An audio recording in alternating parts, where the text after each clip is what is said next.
Hey everybody, Maximonty 15 and 16 here, back again with another Thomas Wooden Railway review. So today I'm going to be reviewing Rusty.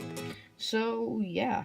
Anyway, Rusty's model was first introduced in, I believe, around 1995, where he was drastically different than what we see today. Of course, he did not have his kind of almost signature, this top area right here. So yeah. Basically, it was a lot lower, and Rusty's model pretty much has stayed the same since around 2012 when it got reintroduced in 2013, and then of course I'll be moving on to the wood version. But just starting out looking at this model, it's definitely simplistic, as you can tell. It's really just put in with two nails, and of course, I mean, you can see his oil tank right here and his black area around his face. I really don't know what it's called, I'm sorry. But the reason they actually extended this area was because Rusty's face was a lot smaller in Season 4, and I think they did a better job replicating that with the bigger area right here, even though a lot of people would prefer the 1995 model. Of course, there is also versions with a white roof, and around 2002 is when they started giving him the black roof, which is when my model came about. Of course, I have already reviewed Rusty and the Cement Cars, and this was the version I used. And so, yeah. Anyway, of course, his name is on the bottom, and I do believe the date says 2002 or 2003. I was 1 year off. So, of course, I'm not really sure about diesel anatomy, which I've said many times in the past. So I don't really know what a lot of these parts are called, like what these little circles are, and what this black area right here in the front is.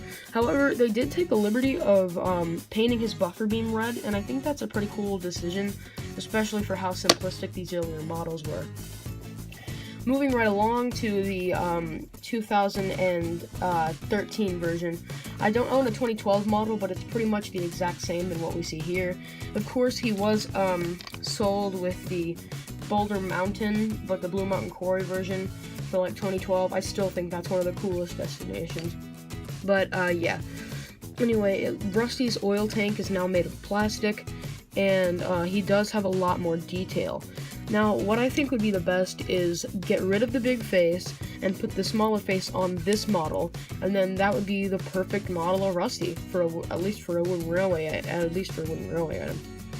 So, of course, he does have a lot of rivets and these vents right here, and so Rusty's also got his name, which is actually a little crooked on mine. I don't know if the camera would focus, but yeah, it's a little weird, but yeah. And it's not that way on either side, so I don't really know if anybody else has that whole problem or whatever. So, of course, the plastic definitely is distracting.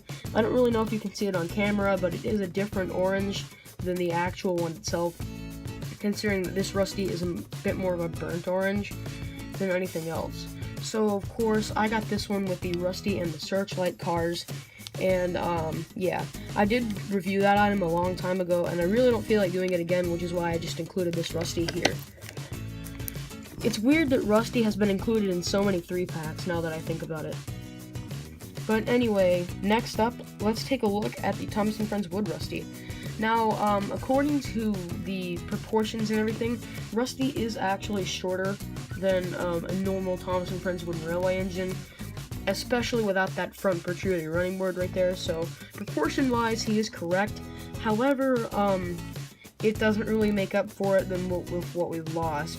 Of course, he does still have rivets, even though they're barely noticeable now because of the whole exposed wood thing.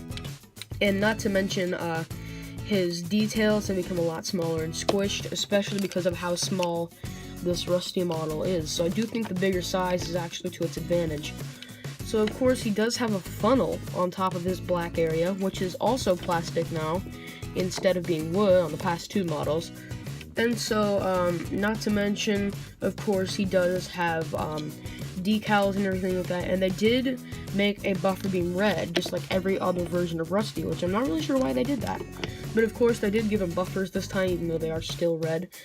And, of course, his face is not as bad as the 2013 version right here. That 2013 one almost looks like Diesel's face to me.